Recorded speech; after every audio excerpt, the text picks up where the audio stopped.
Donald Trump is in the middle of a campaign where a lot of women feel like he doesn't have much respect for them, doesn't treat them well, perhaps sexually harasses them. We even had Ivanka Trump, his daughter, come up and give a speech where she talked about some man who really respects women and pretended that that was her father. It's not actually the case. And in a press conference today, he had an interaction with a female reporter that's going to make a lot of women around the country a little bit uncomfortable. That's up to the president. Let the president talk to him. Look, here's the problem. Here's the problem, Katie. Katie, here's the problem. Very simple. He has no respect. You said I welcome them to find those 30,000. Well, they probably have them. I'd like to have them released. Does that not give you pause? No, gives me no pause. If they have them, they have them. We might as well find. Hey, you know what gives me more pause? That a person in our government, crooked Hillary Clinton. Here's what gives me more. Be quiet. I know you want to, save her. So, okay, maybe we're making too much out of it, but I do have more details for after this. But just based on that interaction, was this a good direction for him to go? So I wonder if it was on purpose. So I get it. She's a journalist. She was firing questions at him. Have you ever seen a movie where the journalists keep firing questions? Sometimes that's how it works at a press conference. Now, Donald Trump is doing a press conference in the middle of the same week as the DNC, which he's not supposed to do, but that's what press conferences are. Okay, God bless your heart. And then reporters ask you questions. They fire questions at you. But always it seems to be with women that he's like, hey, be quiet. To be fair, he did throw out Jorge Ramos as well.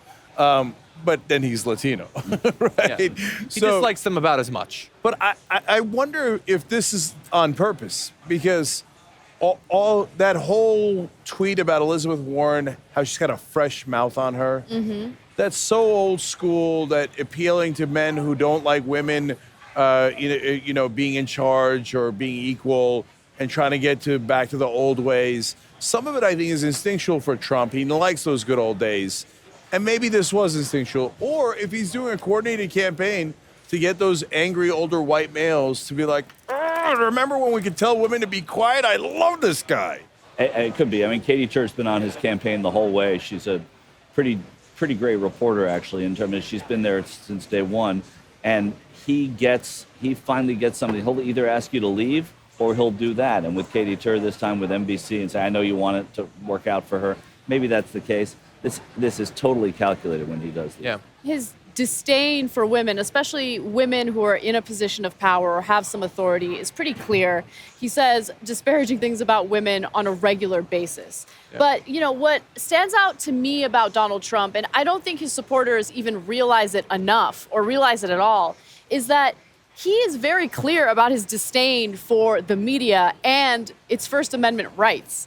He's blacklisted several major publications because they had the audacity to cover him in a way that he didn't like. Right. We were just very critical of Erdogan and, how he's clamping down on journalists in Turkey right now. And look, I'm not going to say that Trump would do it to the same extent, but the same idea is behind it, where you don't like the media, you want to censor a certain message that goes against you and your ideology, and so you shut him down. And that, to me, is very worrying. It goes beyond, his issue with the female gender. Yeah.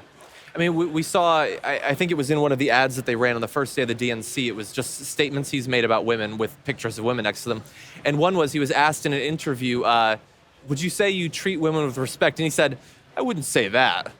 Wow. It's just amazing. A weird thing to say anyway. So weird. And the reason that I'm interested in this is not so much this one thing, because a lot of people will see this, his supporters anyway, as just, he's having a tense back and forth with her. But this is actually a feud that he's had for a long time. As you said, she's been covering his campaign for a long time. In June, Trump told Fox and Friends that his campaign, don't even let her in or let people talk to her because she's not a very good reporter. And I just heard from Michael that she is a good reporter, and I trust him more than I trust Trump.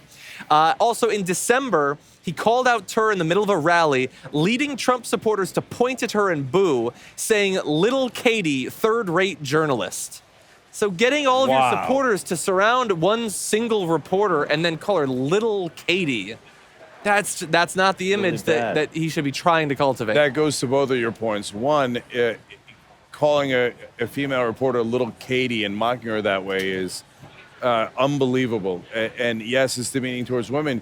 It's also, as usual with Trump, childish, but that's the least of his offenses there. But to Anna's point, what's even more troubling is you circle around a reporter and start intimidating them. is imagine if this is him with no power. Imagine if he's president of the United States God, and has yeah. all the power in the world. Yeah. So that's what I talk about when I say he's a danger to the republic. That is a danger to what America is at its core.